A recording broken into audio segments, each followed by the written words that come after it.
Magandang gabi po, Luzon, Visayas at Mindanao. Sa huling araw ng sesyon, inimpeach ng Kamara si Vice President Sara Duterte.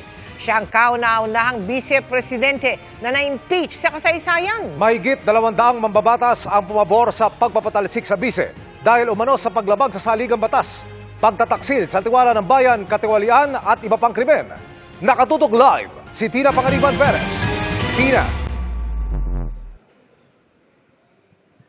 Mel Emil, sa kauna-unahang pagkakataon, isang vice-presidente nga ng bansa ang inimpeach ng Kamara.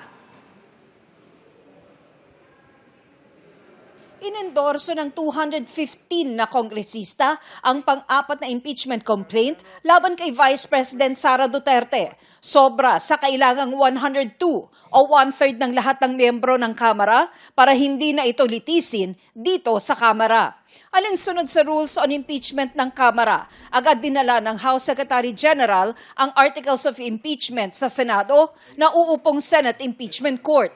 Considering that the Secretary General has certified that at least 215 members of the House of Representatives have verified and swore before him the said impeachment complaint against Vice President Sara Zimmerman Duterte, and consistent with our rules, I move that the Secretary General be directed immediately to endorse the same to the Senate. There is a motion to direct the Secretary General to immediately endorse to the Senate the impeachment complaint, having been filed by more than one-third of the membership of the House, or a total of 215 members. Is there any objection? The Chair hears none. The motion is approved. The Secretary General is so directed. The session is suspended.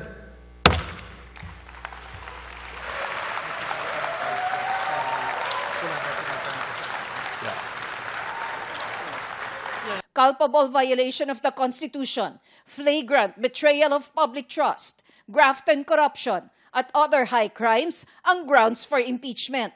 Kasama sa mga binanggit na umano'y pagkakasala ng bise, ang pag-amin niya sa isang live broadcast na kumontrata siya ng papatay kay Pangulong Bongbong Marcos, First Lady Liza Araneta Marcos, at House Speaker Martin Romualdez. Worst case scenario na nakikita namin is ang paglustay umano niya sa confidential funds ng Office of the Vice President at ng Department of Education noong siya ang kalihim nito. Pamimigay umano niya ng regalong pera sa ilang opisyal ng DepEd na may kinalaman sa procurement. Pagkakaroon ng umano'y unexplained wealth at hindi umano pagdedeklara ng lahat ng kanyang pera at ari-arian sa kanyang Statement of Assets, Liabilities, and Net Worth. Kabilang dito ang mahigit 2 bilyong transaksyon daw mula 2006 hanggang 2015 sa ilang joint accounts nila ng kanyang amang si dating Pangulong Rodrigo Duterte noong siya ay lokal na opisyal pa ng Davao City. Kasama rin sa reklamo ang umunoy pagkakadawit niya sa extrajudicial killings at umunoy pa ulit-ulit umano niyang pag-atake sa Administrasyong Marcos kasama na ang paglahok niya sa isang rally na nanawagan sa Pangulong bumaba sa pwesto.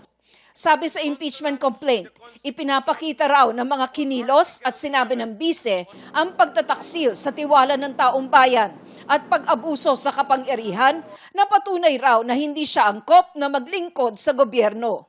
Ang tatlong impeachment complaints na inihain noong Disyembre laban kay Vice President Sara Duterte ay hindi na itatransmit sa Senado, kundi sa archives na lang ng Kamara. Bagamat impeach na si Vice President Duterte, hindi pa siya maaalis sa pwesto dahil kailangan pang magsagawa ng paglilitis ang Senate Impeachment Court. Once it's approved, transmitted na agad sa Senate. Sir, that means impeach na si Vice President. Yeah. Well, the word is impeach. But of course, she has to be tried by the Senate, no? So even if she's impeached and not yet convicted by the Senate, she is still the She's still the Vice sitting President. Vice President.